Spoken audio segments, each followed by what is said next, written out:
सोलापूर शहरातील हैदराबाद रोड येथील बाबा हार्डवेअर दुकानाला आग लागली. सोलापूर शहरातील हैदराबाद रोडवरील मोतीवाला हॉल शेजारी असलेल्या बाबा हार्डवेअर या दुकानाला आज दिनांक 30 जानेवारी 2026 रोजी 10:30च्या सुमारास आग लागल्याची घटना घडली आहे. स्थानिक नागरिकांनी तात्काळ सूचना दिल्यानंतर अग्निशामक दलाच्या 3 गाड्या घटनास्थळी दाखल झाल्या. घटनेची प्राथमिक माहिती अशी की दुकानात अचानक आग लागली. स्थानिक लोकांनी क्षणाचाही विलंब न करता अग्निशामक दलाला कळवले आणि स्वतःचा बचावासाठी प्रयत्न केला. सध्या आग पूर्णपणे आटोक्यात आली असून कोणत्याही जीविताची हानी झाली नसली तरी दुकानातील मालमत्ता किती प्रमाणात जळून खाक झाला याबाबत अद्याप स्पष्ट माहिती उपलब्ध नाही.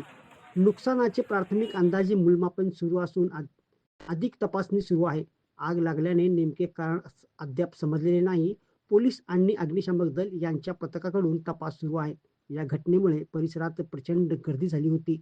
स्थानिक नागरिकांनी दाखवलेल्या तत्परतेमुळे मोठी दुर्घटनाही टळली.